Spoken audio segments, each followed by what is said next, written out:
دکتر کاشانی خیلی ممنون که دعوت منو قبول کردین. She's a bright student, wonderful wife and mother. کاملیا جان سال 1994 به لس آنجلس پیرس کالج رفتن و جنرال بیولوژی خوندن. بعد از اون she went to UCLA and got a bachelor degree, BS in neuroscience. Graduated at 1998, and she was the dean's honor student then. Then she went to Western University of Health Science, and she got her medical degree at 2004. She's board certified in American Board of Family Physician, American Board of Obesity Medicine, and she was a student of Alpha Gamma Sigma and Theta and Kappa. Presently, she's in primary care of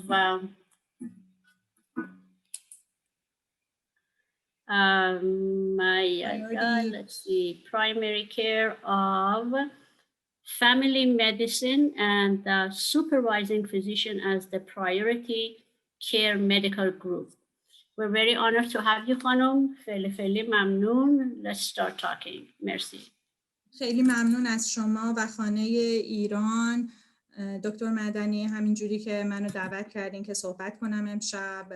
All the listeners who are listening on tonight, thank you so much. I'm excited and I'm privileged to share my knowledge with all of you tonight. I just want to give some background. What I share may apply to you, may not apply to you. I'm not going too much into disease conditions. Therefore, take what will help you and leave the rest. I do hope that I can leave you with some useful information tonight and hopefully I can help optimize your health. As the great Hippocrates says, let food be thy medicine. This is an ancient knowledge that has been known forever. However, throughout the years, we have somewhat forgotten about it or lost it. So what is nutrition? Nutrition is the act of nourishing or providing a living being with food in order to make them grow and keep them healthy. The point here, and the most important point here, is healthy. The quick overview, because without digestion and an absorption, a good digestion and absorption process, nutrition doesn't matter. So we're going to just review a little bit about what happens to the food that we eat and where does it go, how does it get absorbed. Digestion, there's two parts to our digestive system, two ways that the digestive system works. It's through mechanical and through chemical digestion. Mechanical digestion is when the food is physically broken down to smaller fragments. It happens through chewing in the mouth, churning in the stomach, and segmentation or peristalsis in the small intestine and the large intestine. Chemical digestion occurs through enzymatic reactions. Enzymes are produced by the body and they help break down the food further. We'll start from the very beginning. When we put the food in our mouth, immediately the teeth and the tongue start the mechanical digestion. The food is broken down to smaller particles, and the tongue helps move the food and swallow the food. The chemical digestion also starts immediately in the mouth. The parotid gland and other salivary glands, they produce saliva.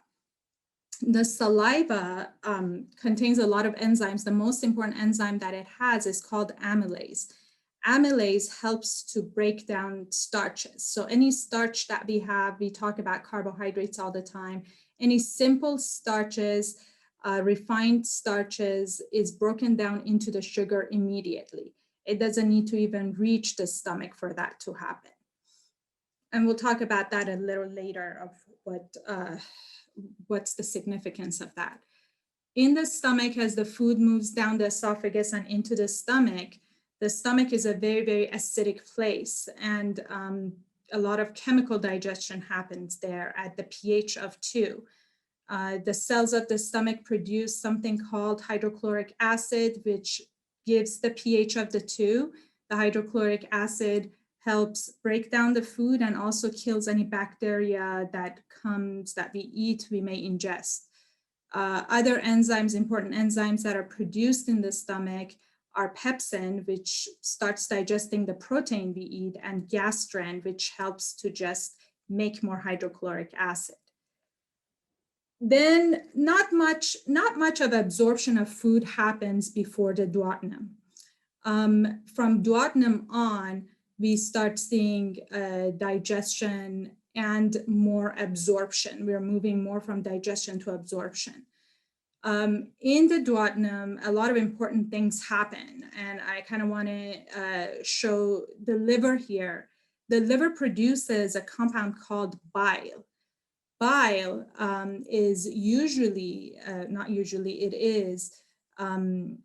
it gets stored in the gallbladder. So people who've had gallbladder surgery and have had their gallbladders removed, they cannot store bile in there anymore.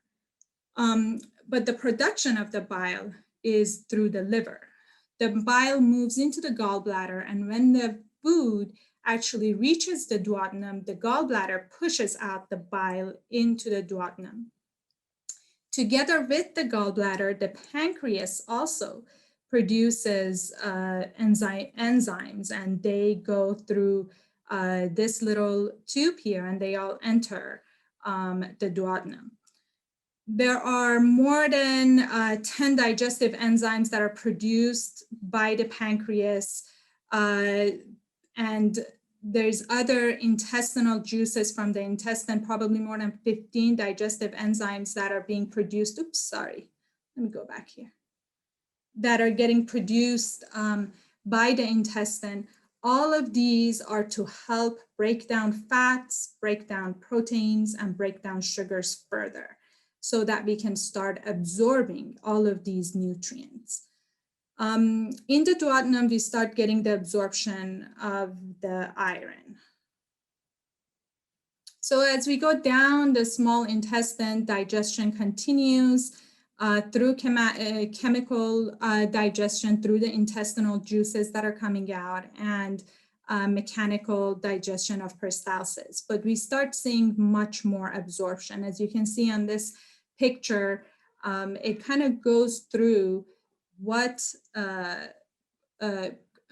micronutrients, vitamins are getting absorbed where in the small intestine.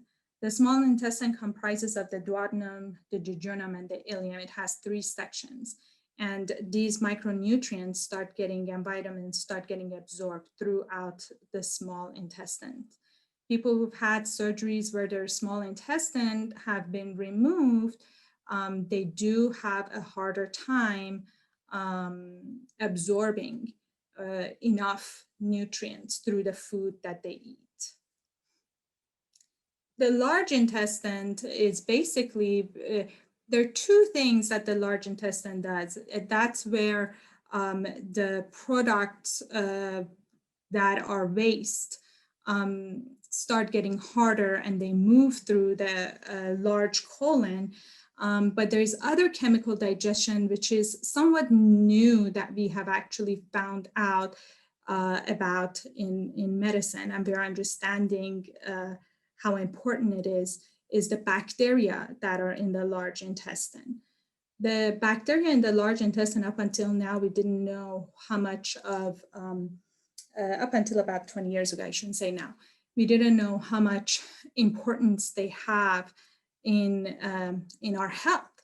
And I will talk a little bit more about that later. But those bacteria also start converting proteins to amino acids. They break down amino acids and produce some B vitamins. As they are eating the food that is coming through, the bacteria is actually, the food that comes through feeds these bacteria. As the bacteria are eating these food, they break it down and they produce some nutrients that the body actually needs, such as B vitamins. So without those bacteria, if we don't have good amount of bacteria in the large intestine, some of these vital vitamins don't come to a absorbable way. Let's put it that way. So that we won't get enough of them in our body. Now, another important thing I wanted to kind of just let everyone know is that everything that we digest and absorb, it transports directly to the liver. There is something that we have, the vein system that you see here. It's called the hepatic portal system. So before any nutrient goes anywhere, before anything from the food that we eat goes anywhere in the body, it has to go through the liver. The liver filters the blood that comes in before passing it on to the rest of the body. It detoxifies chemicals, it metabolizes drugs. The liver also produces the bile that we were talking about. It takes up the bile also as it gets everything back. The bile also, the particles of the bile also goes back into the liver so the liver can start making the bile again.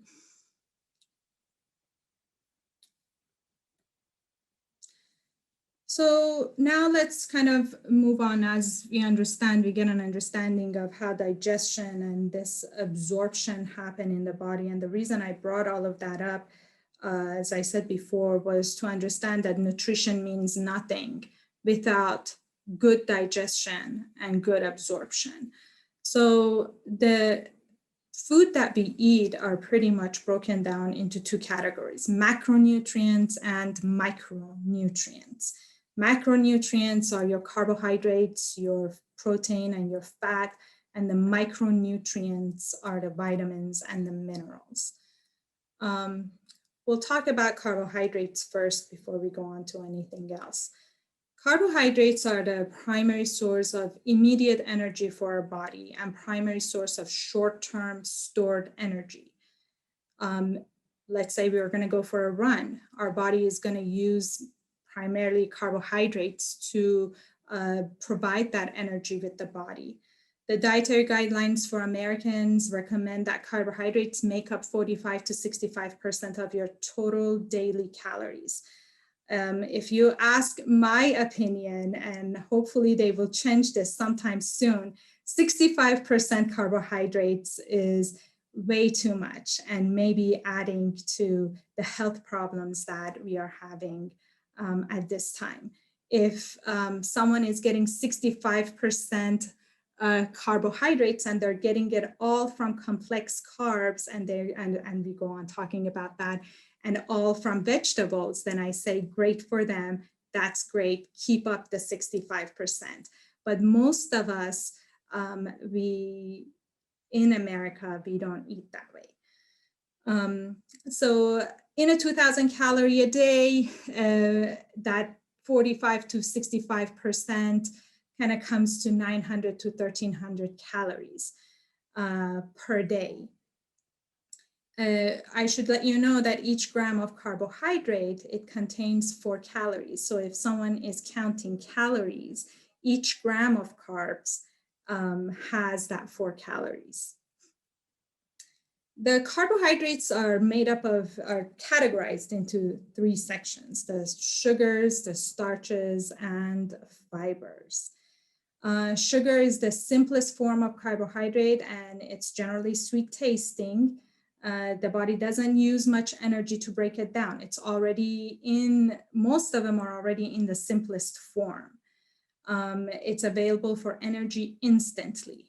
Therefore, it will raise the blood sugar very quickly, instantly. From the moment when it goes in the mouth, it's already broken down. So sugar is affected pretty much 15 to 30 minutes after we eat it, the blood sugar. All sugars should be used in minimal amounts. I'm sure everyone knows that. However, sugars that are pure fructose should be avoided, such as high fructose corn syrup. Luckily, FDA did something right. In January of 2020, they started to mandate food manufacturers to include added sugars on the nutrition fact label. So as you can see here, they are required. Most big manufacturers were required immediately to do this. However, the smaller manufacturers are supposed to be doing this by middle of this year. So hopefully by the end of this year, every packaged food that we pick up is going to have the added sugar. Before, it wasn't like this. Before, there was no added sugar. Some foods naturally have sugar in them, like any dairy products, they naturally have sugar in them. And sometimes other things, other packaged foods, such as cereals, such as other things that are usually packaged, the manufacturers were able to hide a lot of sugars in there without making it known. So the consumer was not really able to tell if there was any extra sugar added in the food. So this is a wonderful thing that has happened. The dietary guidelines for Americans recommends limiting calories from added sugars to less than 10% of total calories per day. This would be 50 grams of added sugar in a 2,000 calorie a day.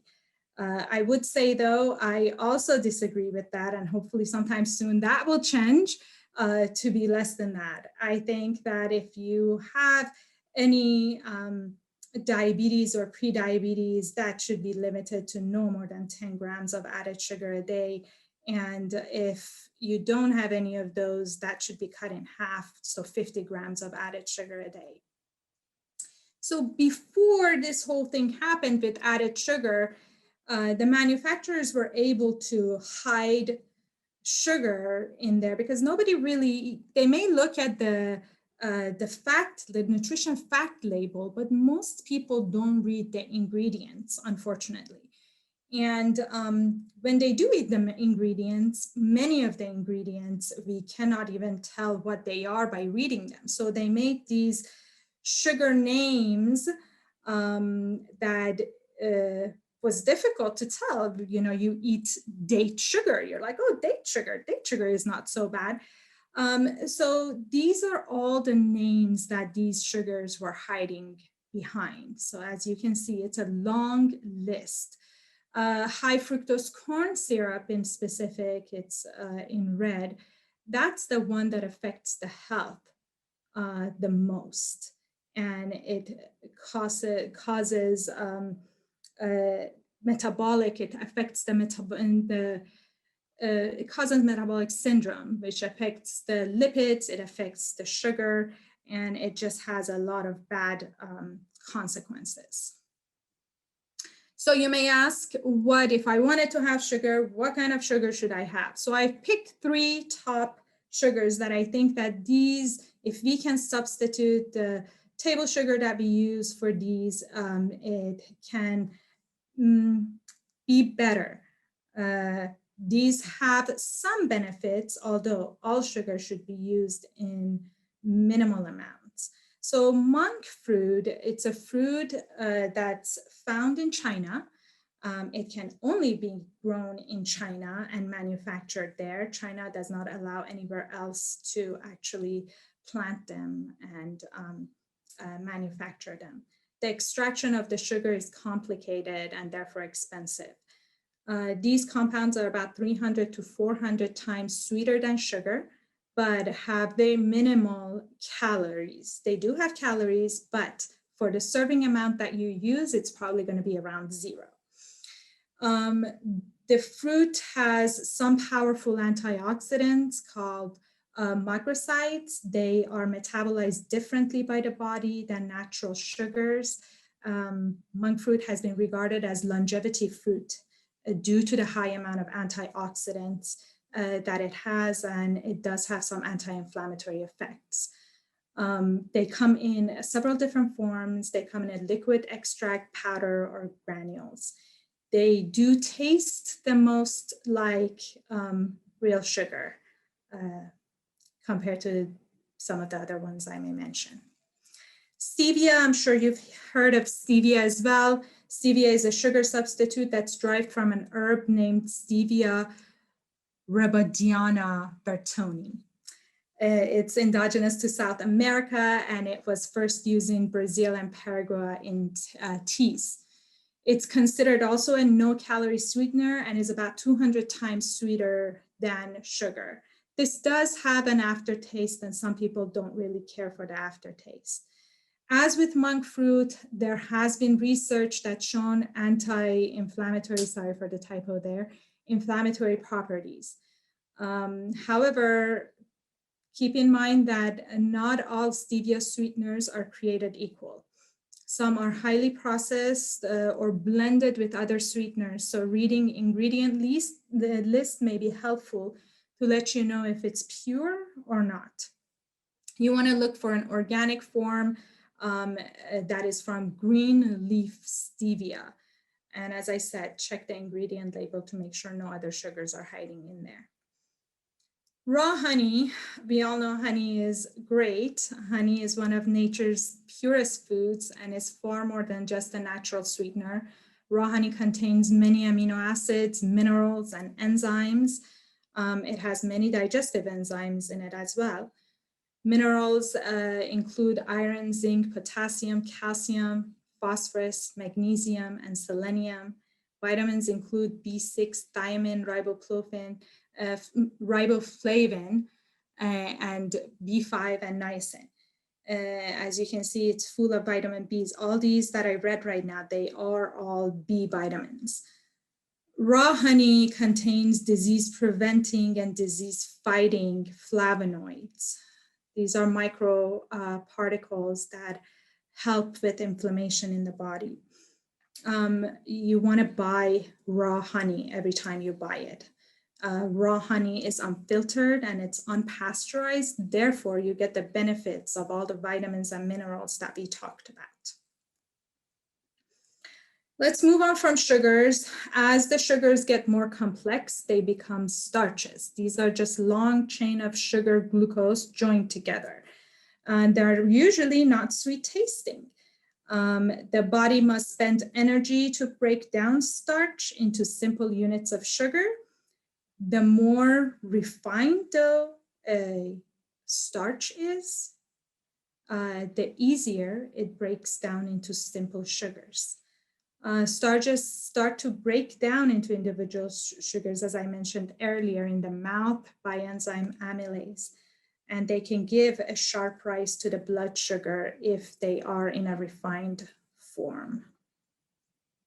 So starches, as I mentioned, the refined word, they are found in refined foods and whole foods.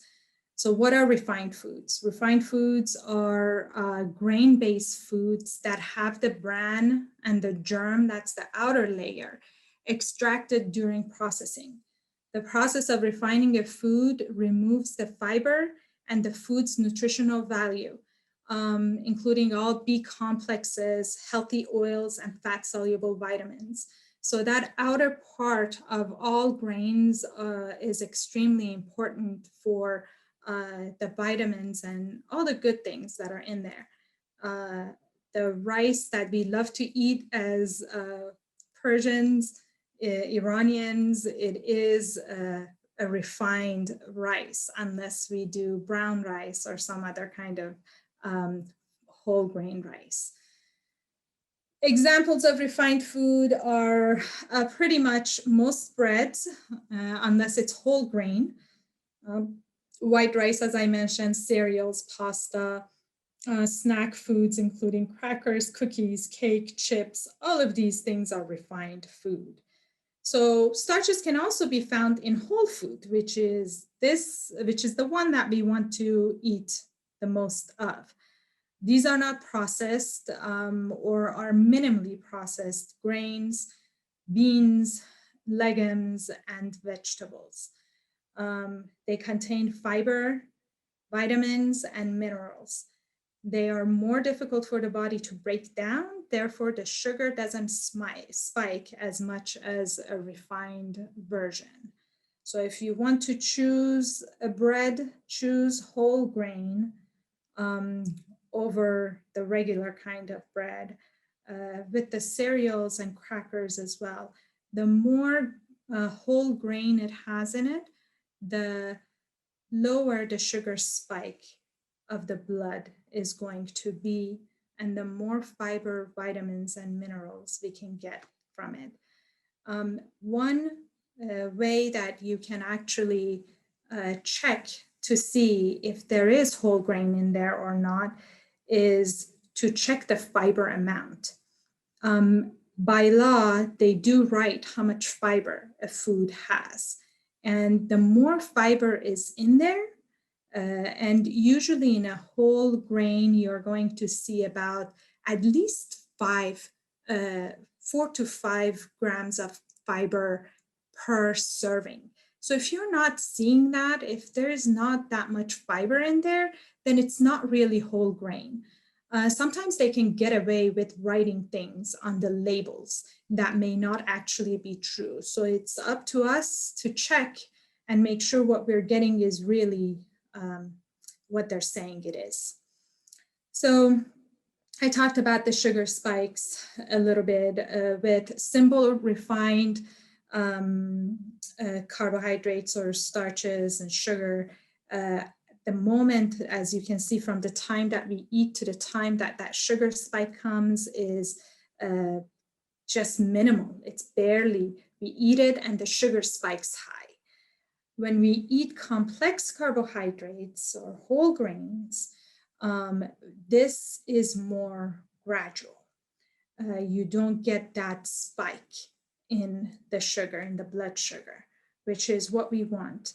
The more of this we have, the more high spikes in the blood sugar we have, the more likely we are to develop diabetes, prediabetes in the future. With this, with the lower spikes, we are saving ourselves from such diseases. So let's move on to fiber. Fiber is probably the best part of carbohydrates. It's non-digestible part of food, and it's derived from plants. Research shows high fiber diets are associated with reduced cardiovascular diseases and diabetes.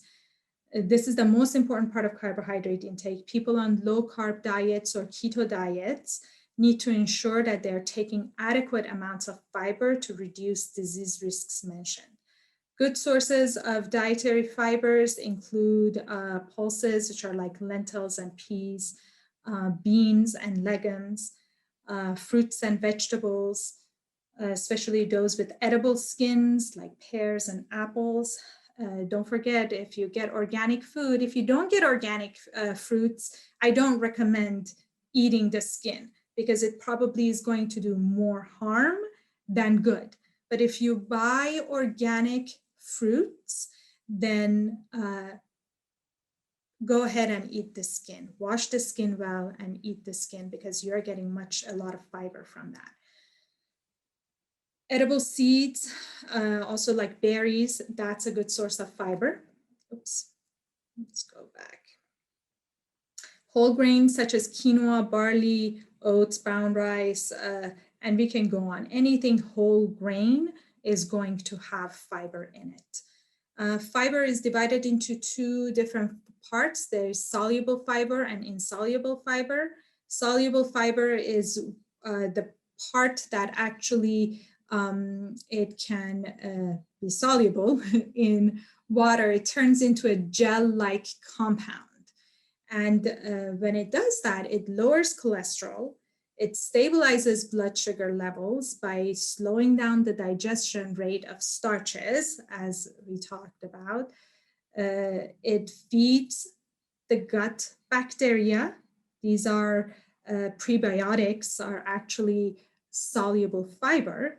The bacteria, as I mentioned earlier, feed on these, and then they do their thing, which is lots of different things. It reduces blood pressure, reduces weight gain, and aids in weight loss by slowing down digestion and giving the sense of satiety, feeling full.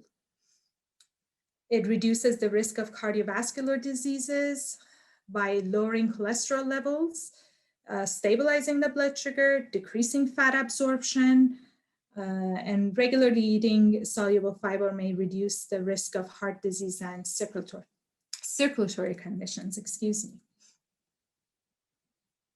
Insoluble fiber is the indigestible, as we said, they both are not digested, non-dissolving, this one doesn't dissolve, that sits in the gastrointestinal tract. It absorbs fluids and starts sticking to the byproducts of digestion, the fecal material.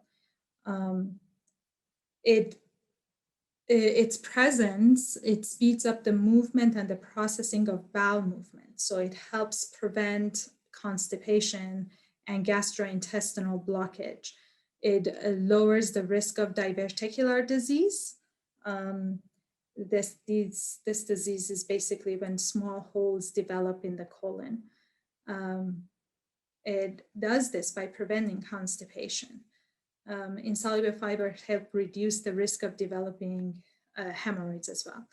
It also reduces the risk of colorectal cancer. You know, high fiber foods, people who are in regions where they consume higher portions of fiber, they have much lower risk of colorectal cancer. So let's just review a little bit. We have you hear starches, you hear sugars, you hear fiber. So that was the definition of that, but you also hear simple carbohydrates and complex carbohydrates. So simple carbohydrates, they come in two forms. Refined form, as we talked about it, which is not healthy, and natural forms. So your fruits and your sugars are considered simple carbohydrates too, because the sugar is in the smut. They don't have any starch in them. Generally, the fruits don't. And milk, dairy product, all dairy products are also sugars. They generally are accepted as healthy because they do have vitamins, antioxidants, micronutrients. Complex carbohydrates are your vegetables, oatmeal, brown rice, as we talked about, all those things. They're the hardest type of carbohydrate for the body to break down into sugar, therefore gives us a balanced blood sugar. And it's generally accepted as healthy. These are some examples of the different grains that are out there. There's many of them. I definitely urge you to maybe try something other than the white rice that we eat. So just kind of like an overtake for the carbohydrates, as I said, 45 to 65% of the total daily calories. And then let's come down to the fibers. The recommended daily fiber intake per Institute of Medicine for men is greater than 38 grams per day. For women, it's greater than 25 grams per day. Generally, when they have evaluated the standard American diet, those numbers fall below 15. That's how much we are taking per day. I'm hoping this group takes more than that. In essence, carbohydrates are usable energy for the body. The most nutritious carbohydrates are foods with fiber and foods that are packed with vitamins and minerals. Avoid sugar and refined starches as much as you can. In short, most carbohydrates, simple or complex, sugar, starch, they raise the blood sugar. So we do need to be careful about how much simple we have and increase more complex carbohydrates in our diet. The only part of carbohydrates that will not raise the blood sugar and actually help stabilize it is fiber. So increase your fiber intake. Let's move on to proteins. Proteins are the main building blocks of our body. They're used to make muscles, tendons, organs, skin, hair, nail, and parts of our bones. And they're used to make enzymes, hormones, neurotransmitters, and a lot of other various molecules that serve many important functions in the body. Proteins consist of smaller molecules called amino acids. The sequence these amino acids are linked together determines the structure and the function of that protein. So basically, it's just there are 20 amino acids that we have, and these 20 amino acids, how they come together determines whether they make skin, hair, nail, muscle, tendon. Our body can make some of these amino acids. However, some of them are only obtained through food. These amino acids are called essential amino acids. The recommendations as far as proteins go is to eat about 0.8 grams of protein per kilogram of body weight. You can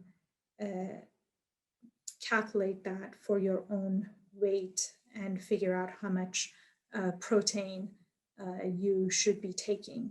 This amount of protein is for someone who does not have too much physical activity. If they are lifting weights or exercising a lot, this is not appropriate amount of protein. They do need to be eating more. If you're going through severe illnesses, you would also need more protein. This would not be adequate amount of protein. But for someone who is just walking around and not doing much exercising, 0.8 grams of protein is enough. So as I said, amino acids, we have our essential amino acids. Essential amino acids, you can see on the side, isoleucine, methionine, tryptophan. I'll have another slide that actually goes through those. Anyways, those are what we need to get from our food. A complete protein, they go ahead and categorize the proteins as well into complete protein and incomplete protein. Foods that are complete protein, it means that they have all those 9 essential amino acids. And one of the most complete proteins is actually eggs, together with the yolk. Meats, all meats, seafood, poultry, dairy products, they all have the 9 essential amino acids. Other plant-based things that have complete proteins, they have all the 9 essential amino acids are soy, quinoa, buckwheat, and hemp seed. Incomplete proteins, they may lack one or another of these essential amino acids. Many plant-based foods are considered incomplete. However, the combination of plant-based protein can give you a complete protein. I know that there is always a talk about, are you getting enough protein if you are on a vegetarian diet? I am here to tell you, yes, you can get enough protein if you're on vegetarian diet. However, there may be some vitamins that may be inadequate in them. But as far as getting enough protein, you can get enough protein with a vegetarian diet. You do need to know how to combine your food in order to get all the essential amino acids. When you combine whole grains together with nuts and seeds, any combination of whole grains, nuts, seeds, and legumes will give you a complete protein, such as rice and bean. I'm going to say brown rice here to be healthier. Hummus, which is your chickpeas and sesame seed, lentils and barley. These combinations, almond butter and a whole grain bread, the combination of these 2 foods will give you a complete protein. Let's go to the next. So essential amino acids, I'm not going to go through these. I put it in here just in case anybody wants to take a picture if they're very interested to know what each of these amino acids do. I'll keep it on here for a second. These are our essential amino acids. These are the ones that the body does not make and we need to get from food. For people who do a lot of exercise, they will need more branch chained amino acids, which is going to be your leucine, your isoleucine. And non-essential amino acids, our body can make this as long as we have the other ones and we have proper nutrition, vitamins, and the micronutrients. We'll be able to make these in our own body. And these are the functions of all of these. So as you can see, there's many different things that these little amino acids do in the body. Okay, let's move on to fats. I know fats and carbs have gotten their bad rep throughout the years, and I'm here to kind of just answer any questions and maybe just give more information on them. So the fats, the function is to provide energy for the body when carbohydrates are not available in glucose or glycogen form. So when we are in starvation, glycogen, by the way, that's a stored glucose. We can store for about 3 to 5 days of glucose in form of glycogen in the body. So when we use up all the glycogen in our body, when we're starving, then the body turns to fat for energy. Fats are required for absorption of fat-soluble vitamins, such as vitamin A, D, E, and K. They provide insulation and protection for the organs in the body. They have many structural functions in the body. Just our cell membrane is all made of fats. They are required for normal growth and development of the brain and retina. They're required for production of all of our hormones and hormone-like substances in the body. They are the most caloric dense of the three. They have 9 calories in each gram, and that's the reason we say to watch out how much of them you have. Fats are divided into unsaturated fats, which are healthy fats, saturated fats, and trans fats. We'll go through each one of those separately. Our mono-unsaturated fats, or omega-9 fats, these are usually in liquid state at room temperature, but solidify when they're chilled. When consumed in moderation, they can reduce the risk of heart disease, help to reduce cholesterol levels, and have a host of other health benefits. Monounsaturated fats provide vitamin E, which is a fat-soluble vitamin, and it is an antioxidant, a powerful antioxidant. Vitamin E also boosts the immune system. It fights skin aging and prevents hardening of the arteries. Olives and olive oil, which we all know is good for us. It's a good source of monounsaturated fats. Other sources include avocados, nuts, all nut butters, and all nut oils, all seed oils, including sesame seed oil. Polyunsaturated fats, this is the one that you may be hearing a lot of about omega-3. So we'll go through that to kind of just let you know what omega-3s are. There are 2 types of polyunsaturated fats, the omega-3 and the omega-6. Omega-3 fatty acids they're both of these, both omega-3 and omega-6 are essential fats, meaning our body cannot make these. We do need to get it from our food. These are essential fats, as I mentioned before. Omega-3 fats improve cardiovascular health. They have a role in producing the hormone that controls blood clotting, as well as relaxation and contraction of the arteries. Therefore, that's the reason they actually help the cardiovascular health. The blood doesn't clot as easily.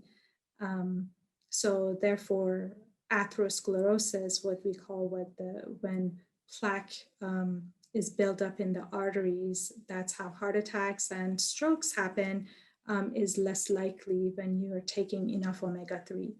These fats are also part of the cell membrane, and they may have, some studies have shown that they have some protective role against certain cancers.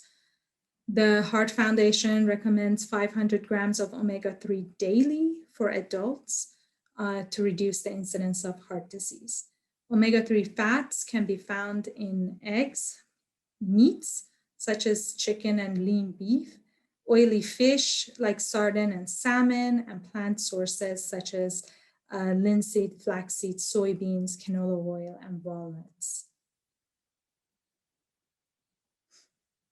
I kind of want to go through this a little bit, and this is what's important about understanding omega-3 supplementation.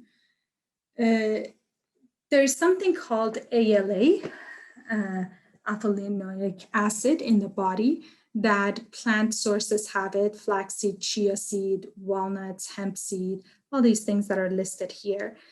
This is what's essential in the body. We need this. And if we have this, then we can make EPA and DHA that are very important in the body, and they have many activities. However, the problem with our body is that we're very inefficient in converting this ALA into EPA and DHA in the body. Only about 5% of the ALA is converted to EPA and DHA. And this is the reason we need to have our fish in order to get the EPA and the DHA. Omega-3 has been shown to improve depression and anxiety, improve eye health. It promotes brain health during pregnancy and early life. It improves the risk of heart disease, as we talked about it. It reduces triglycerides, it increases HDL, which is your good cholesterol, and it lowers the LDL, which is your bad cholesterol. Despite all of this information that I am mentioning, though, omega-3 supplements versus the food version do not seem like that they reduce the risk of heart attacks or strokes. I have my thoughts with this. I do think that most of the omega-3 supplements that we have in the market are not good quality, and that is the reason that the research has shown that it doesn't reduce the risk of heart attacks or stroke. And I should say that nothing can take the actual place of good food. No supplement can ever do that. Other omega-3 benefits: they reduce symptoms of ADHD in children, they reduce inflammation, reduce severity of autoimmune diseases, they improve mental health and psychiatric disorders, they improve age-related mental decline and Alzheimer's disease, they help prevent some cancers, they reduce asthma in children, improve fatty liver, which so many people have nowadays, they improve bone and joint health. They alleviate menstrual cramps, they improve sleep, and improve skin health. So that's just a whole bunch of different type of things that omega-3s help with. So how do we choose a good omega-3 supplement? I go back to what I said earlier. It hasn't been shown for heart disease that it hasn't been, the supplements haven't been helpful. For many of the other things that we talk about, supplements have shown helpful. However, it's important what kind of supplement you're getting. So how do you choose a good omega-3 supplement? You want to make sure that it has good manufacturing practices certification. It ensures that the supplement is tested by a third party. Therefore, what they say is in it, they make sure that is in it. A TG form is the closest to eating really real fish. The content of the DHA and EPA in there have not been altered. You want to take a look at the DHA and EPA amounts in the actual the facts that are in the label. You want to make sure that they are listed. The DHA and EPA in each serving should add to at least 600 milligrams or more. For anti-inflammatory and circulatory benefits, you need to have more than 2,000 milligrams of EPA and DHA per day to see that.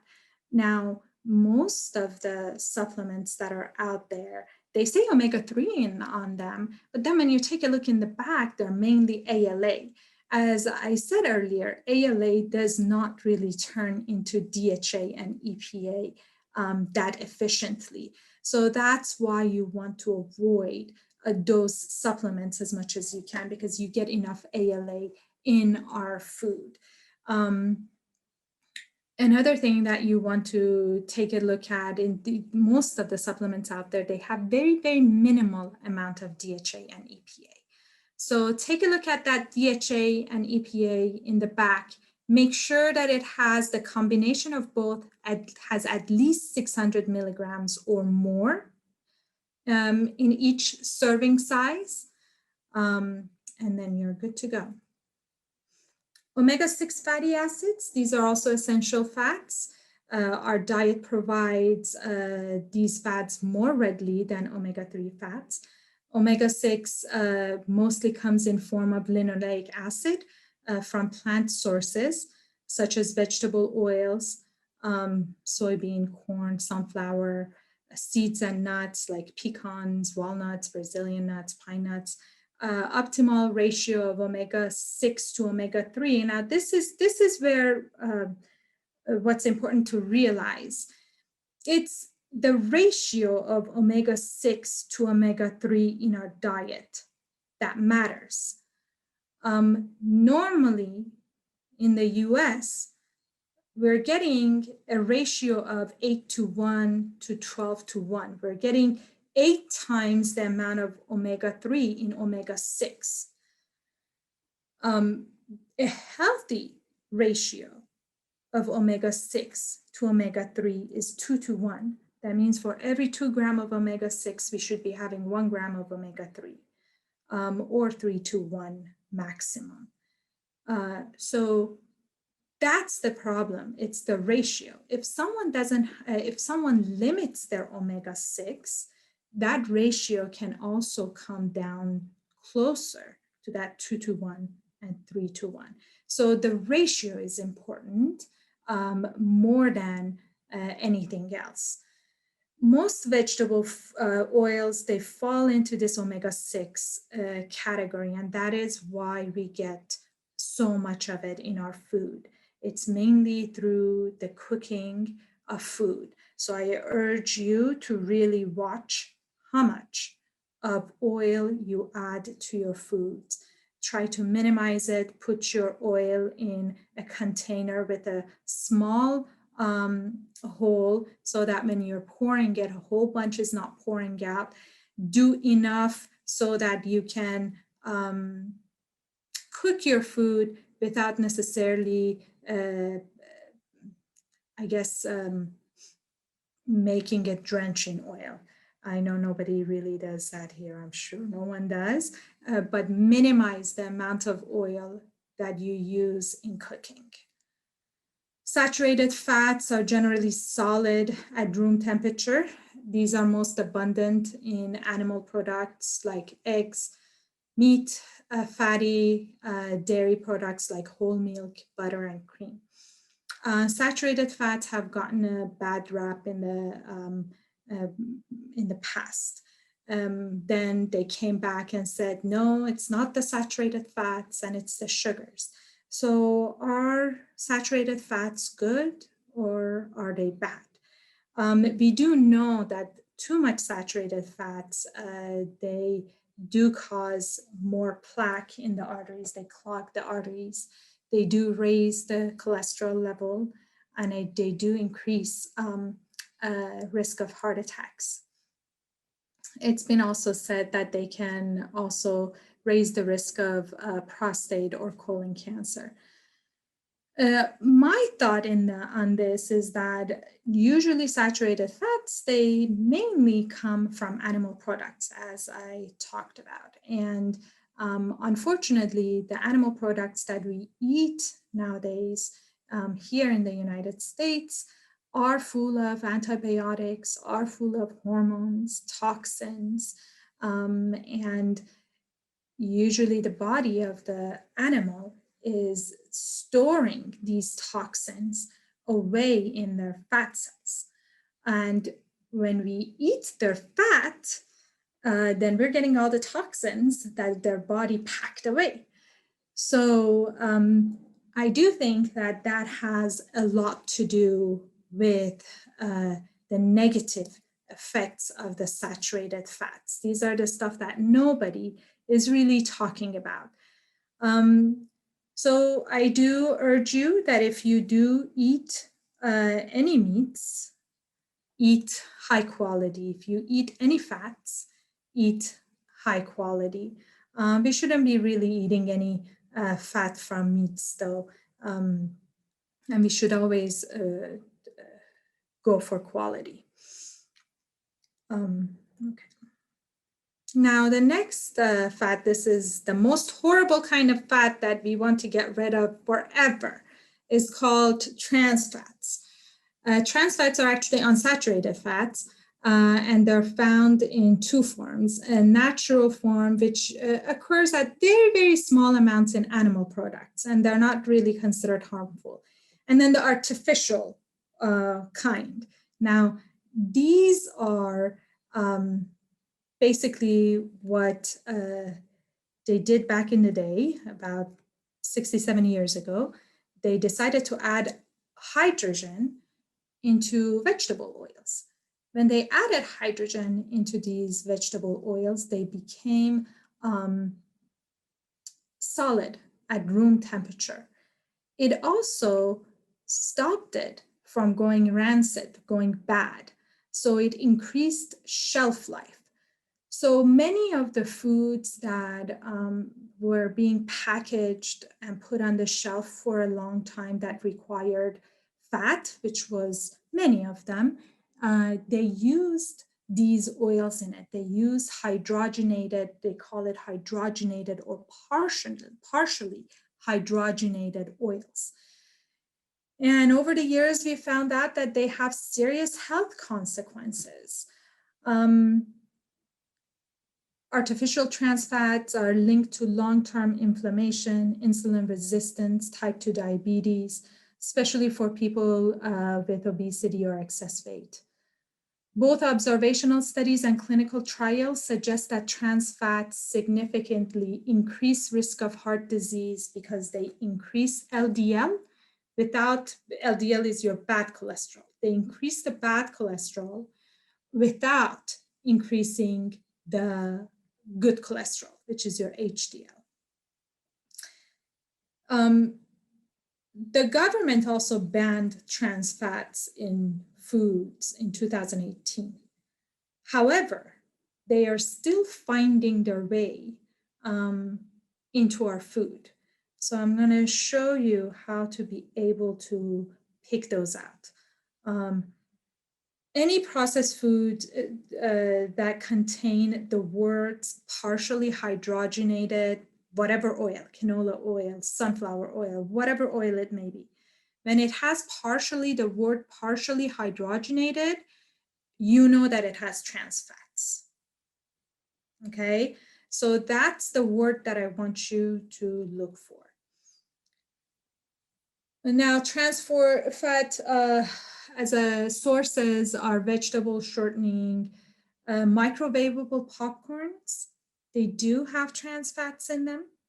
Margarine is all trans fats, and some vegetables, oils, they do have trans fats in them.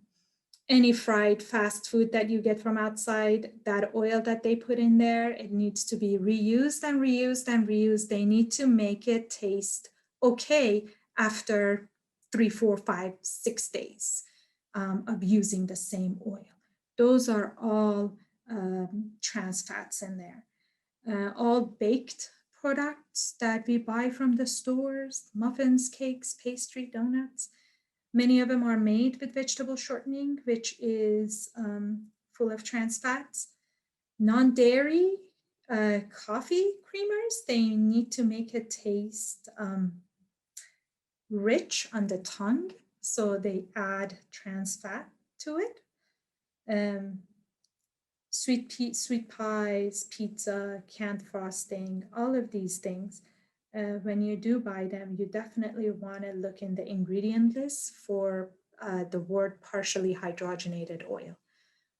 Just a couple of examples here. As you can see, the highlighted yellow, the creamer that's in there has partially hydrogenated vegetable oil.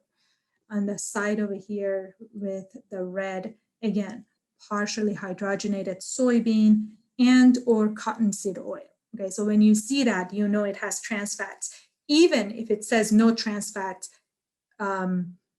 actually, if you take a look at the Betty Crocker, if you take a look at trans fats in the nutrition fact, it says trans fat 0. But when you go to the ingredient, it has partially hydrogenated soybean oil. So that has trans fats in it. Okay, so I do want to point that out, because even though there's a ban on it, there's certain ways that they can still get it in there. So just an overview of what we learned about this. Mono-unsaturated fats, they are good for us. They help burn the food that we consume more efficiently, prevent metabolic disease. Poly-unsaturated fats, as we talked about that, we want to make sure the omega-6 and the omega-3 fats are in good proportion. So we want to increase our omega-3 because we already get enough omega-6s in our diet. Saturated fats, we don't promote these as much, so we do need to take less of those. Medium chain triglycerides, we didn't talk about this.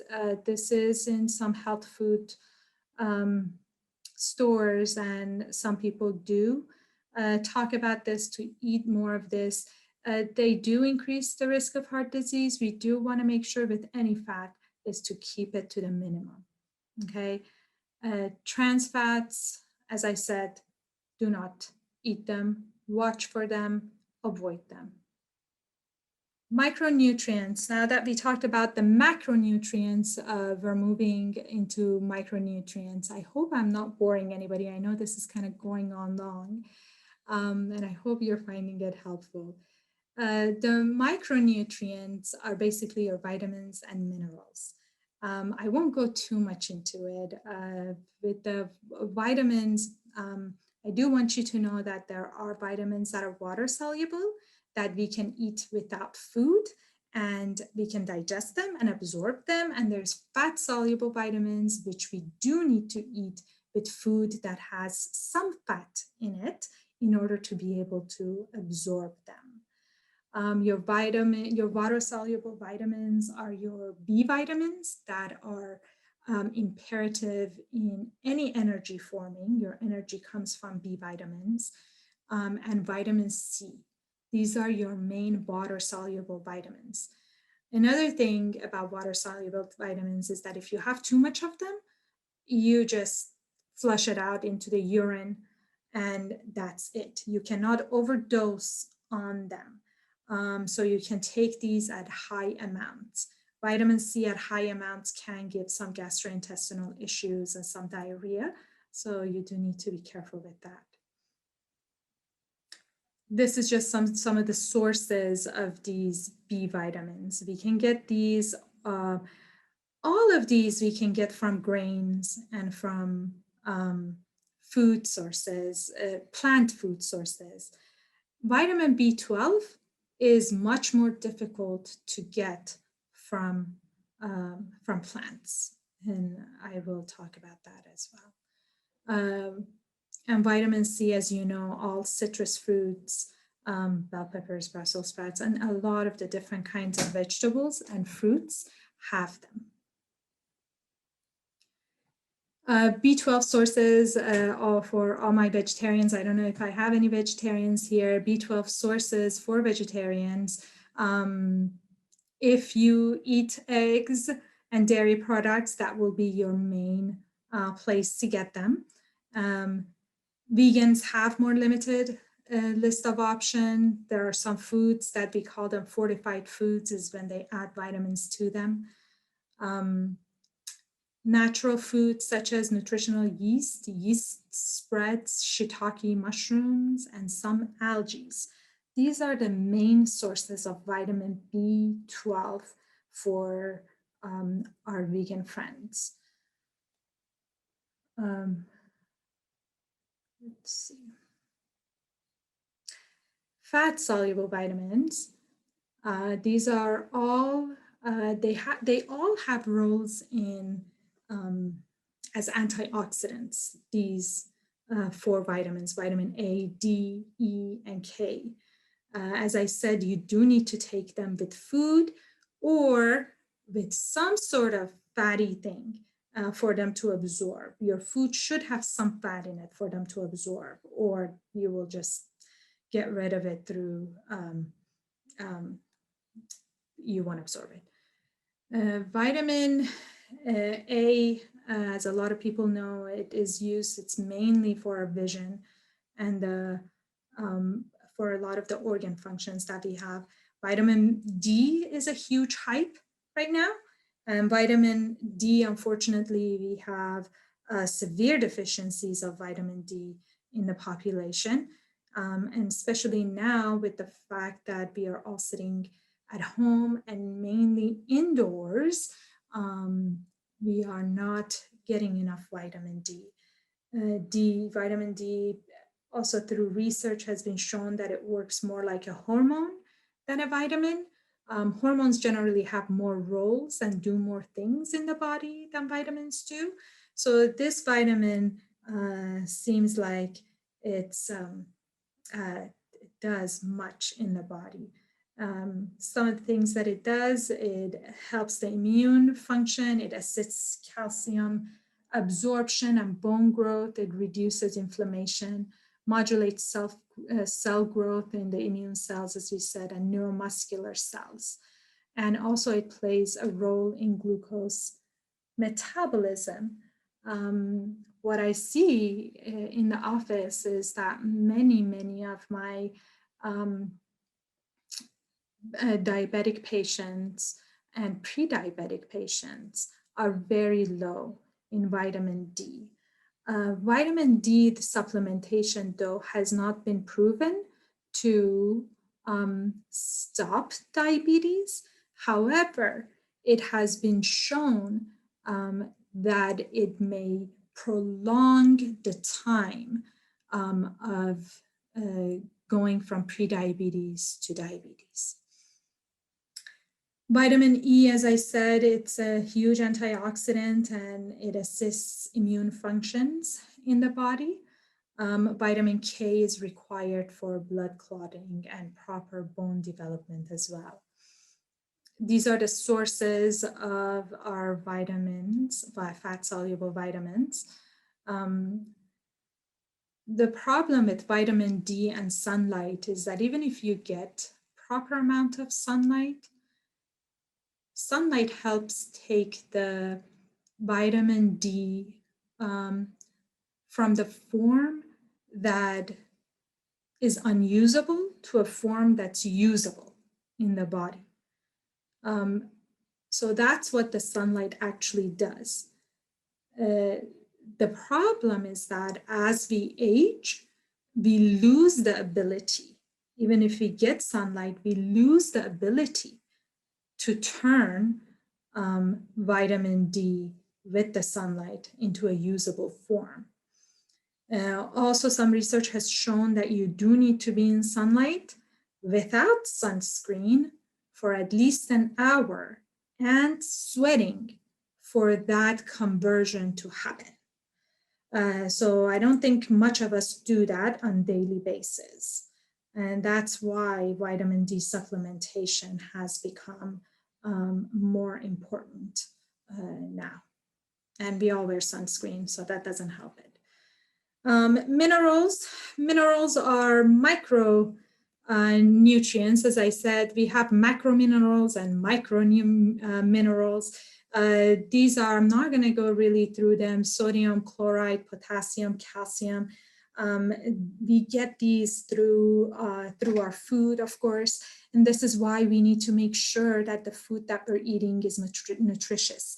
It's giving some substance. So when we go back to those refined carbohydrates, when you eat those, it lacks all of these things. So we don't really want to eat them because we just get calories with no nutrition. Microminerals are iron, so we need these in smaller amount. Zinc, I want to bring your attention to zinc. Zinc is involved in many different type of, I guess, works in the body. And it does have, it's part of many enzymes. It's needed to make protein and genetic material. Our taste is dependent on zinc. Wound healing, our fetus development, production of sperm, normal growth, sexual maturation, and immune system health. So it does a lot of different things. And immunity is a big part of zinc. And you've been hearing more about zinc since the coronavirus has hit. Zinc does tend to be one that we get deficient in. All right, now, so this is all great, but now what? I've given you a whole bunch of information. How can any of this actually help you? So I just want to remind you that our nutrition is only as good as our body's absorption. So just a couple of other things, and then we'll get to it. So one of the big things that I'm sure you've been hearing about is the gut health, gut bacteria, probiotics, and all that. So what does that all mean? I mentioned briefly earlier about the gut microbiome. They do have several different functions. Their metabolic function is to break down some of the food that we eat. The fiber that we eat, they are the one that actually break it down. And when they break it down, different nutrients become available and we can absorb them. Biotin and vitamin K happen to be some of these. We have lost the genes to be able to break down fiber over the years. So we need these bacteria in order to do that. So that's their metabolic function. Gut microbiome is now considered an organ in the body, just like your heart is, just like your kidneys is. So it's a huge deal. It has protective functions. What it does is it prevents other microbes, harmful things, to get inside the body from the gut. They occupy space and they send signals to the cells of the body. There is a mucus that overlies our colonic cells, and they what they do is actually they help improve or increase the thickness of this mucus, therefore giving us protection. There is a lot of toxins, there's a lot of bad things that we eat, and we need to keep the actual body away from these. And one of the main functions of this bacteria is to protect the body against all of those. They have what they call a trophic function. This is a communication with the gut cells, colonic cells, They interact with these cells. The gut microbiota can influence the growth and induce effects in other regions of the body. They can switch cells on, switch genes on and off by interacting by these cells. So they have important functions. There's a new thing that I don't know if you have heard about. We call it the gut-brain axis or the microbiota gut-brain axis. It refers to the ability of the gut bacteria to affect our brain. They affect our brain biochemistry, our response to stress, our mood, behavior, and even our food cravings. That's how much of an effect they have on us. And we have completely been unaware of this until recently. The gut microbiota colonization early in life, it affects the brain development of kids. They educate and regulate the immune system. In the first 3 years of life, these microbiota and immune system communicate with each other all the time. They promote the development of immune components by exposing themselves. Remember, I'm sure many of you might have grown up in Iran, or even back in the day, we were not so germophobic. Kids were playing outside. They were playing with dirt. Their hand would get dirty. They would touch their mouth and all those things. And throughout the years, we have gotten far and far away from that. There is actually those, the bacteria that's in the soil, those bacteria that the kids put in their mouth, they do help them. Some are bad, of course, but some are not, and they help with the immunity of the body. We are developing, there's much more allergies that are being developed nowadays compared to back then. I'm sure Dr. Madani can speak about that after we're done. Later in life, these microbiota also, they have this communication with the immune system, and they help balance the pro-inflammatory, anti-inflammatory responses.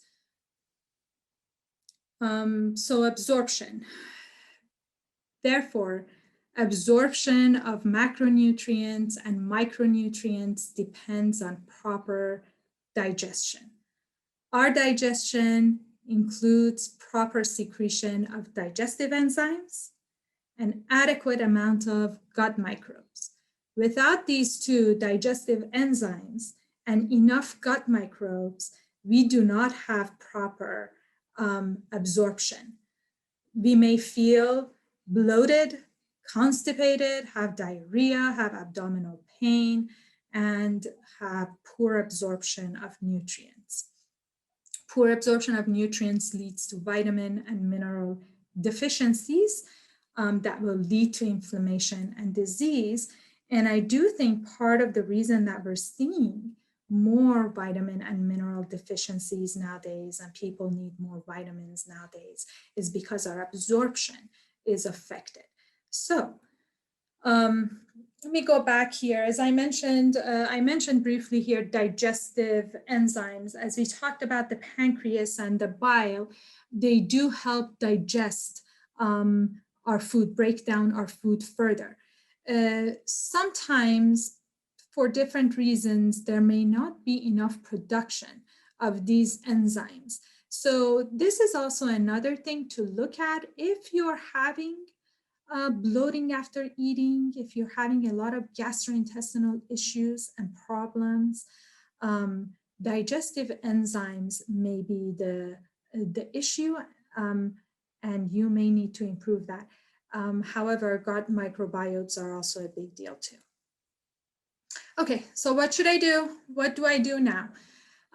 First of all, make sure you're drinking a ton of water. You want to drink at least 2 liters of water a day. You want to avoid all other sugary drinks. If you are having tea, have it without sugar. If you're having coffee, have it without sugar.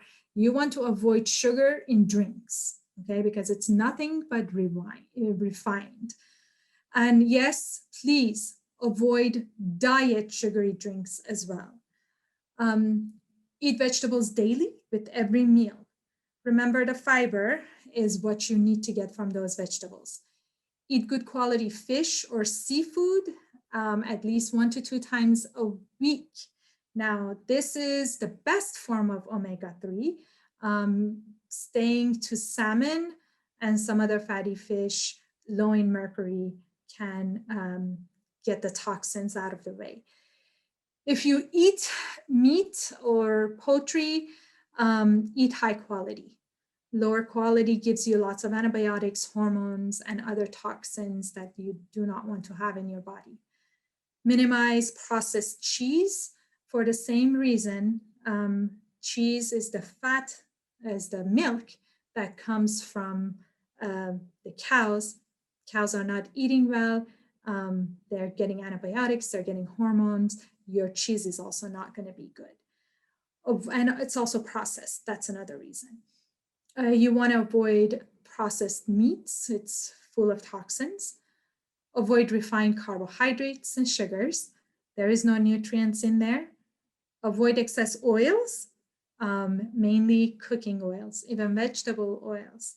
When we cook with them at higher heat, parts of it does turn into trans fat. So you want to minimize that. And we also talked about omega-6s. Avoid eating all baked goods from stores. Okay, that's all your cookies, muffins, all the baked sweet stuff. You want to avoid eating all of those things from stores. Eat fermented food, plain yogurt with no additives. Look in the ingredients. Cider, sauerkraut, sirturshi, and other turshi. These are all sources of probiotics, the good bacteria. Anything that's fermented produces bacteria, and those are the good bacteria. And you want to take digestive enzymes through food, pineapples, papayas, mangoes, bananas, avocados, kiwi, ginger, honey. All of these help break down your food and digest your food. Or you can take a digestive enzyme supplement. So what supplements should I take? The ones that I say is a must. Although nothing, and I've said this before and I will say it again, nothing will come close to a good nutrition from food, okay? You cannot compare any of these supplements to real food. There is so much that we still don't understand about our body and about the food that we eat. There is a lot more in the food than just the vitamins and the minerals that we talked about, and the macronutrients that we talked about. There is, so if you don't know it, we can't make it. These multivitamins, minerals, and all of these supplements are basically an addition to a good diet. So a multivitamin and a multimineral, I think it's a good idea to take them. However, not all supplements are created equal. Quality matters. How do you find a good one? Go with a reputable source. Make sure that your vitamin is coming from whole food. It's actually coming from food and it's not synthesized in some lab. That's the main thing I can say about multivitamins. Omega-3s, take them, especially if there's any chronic or inflammatory diseases. As I mentioned, omega-3 supplementation before and how to find a good one. Vitamin D, you should check your vitamin D by your doctor and see what level you're at. But if you cannot get to them or you don't know what to take, at least start with 1,000 IU a day. If you're young, of normal weight, and don't have any chronic diseases, that should be enough to raise it a little and maintain it. If you have any chronic illnesses, any diabetes, obesity, or you're barely in the sun, you want to move up to 2,000 to 5,000.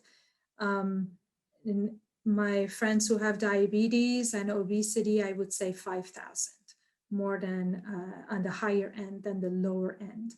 And anything more than 5,000 should be done through a supervision of doctors, and your vitamin D should be checked. All fat-soluble vitamins can accumulate in the body and they can reach toxic levels.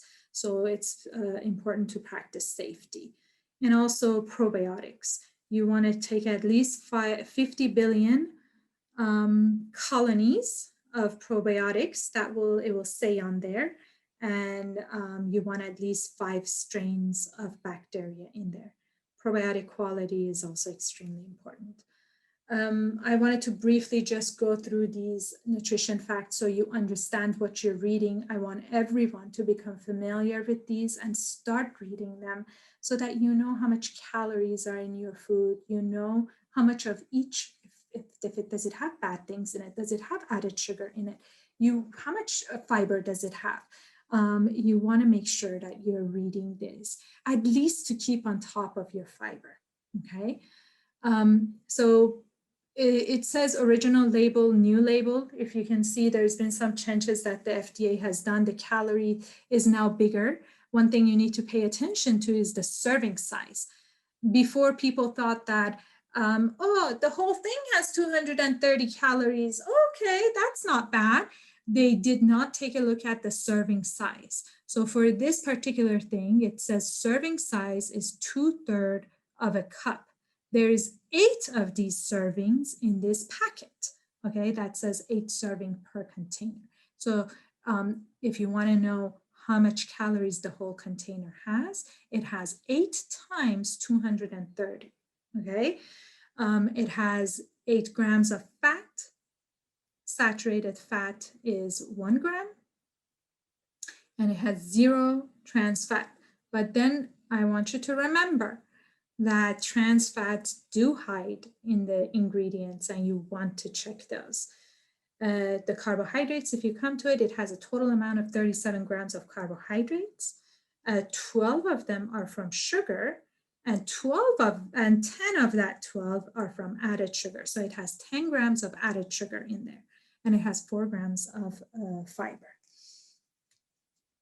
Please get used to reading these nutrition facts. You will find a lot of benefit from them. The foods, all the packaged foods also come with an ingredient list. I kind of want to put this here so that you can see it.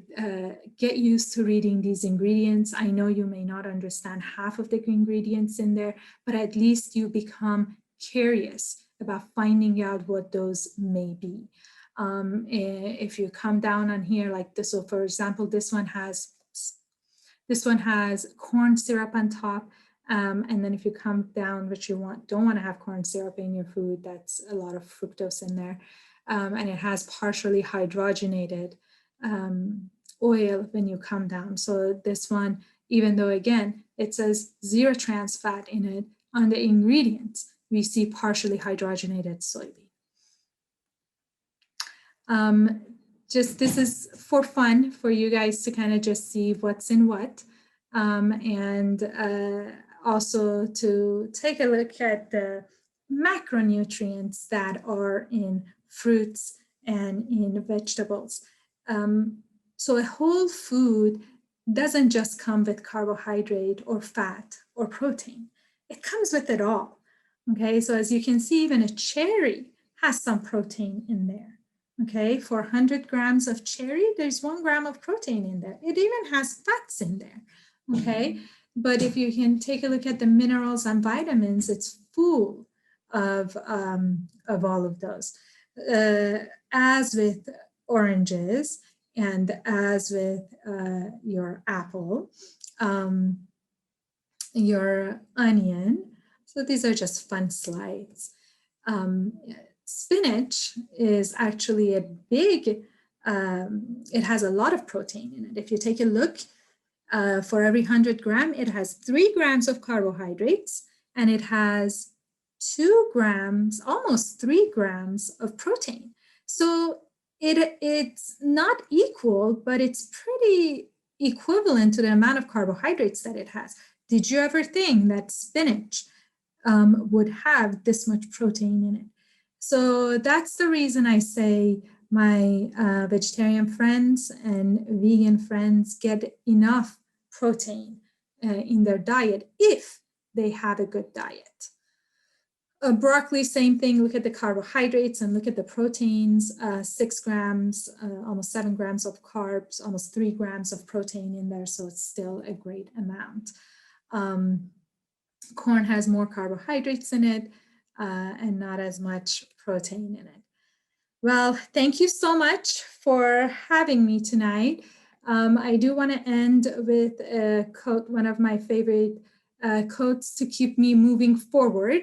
And it says, it's by Albert Einstein, and he says, insanity is doing the same thing over and over again and expecting different results.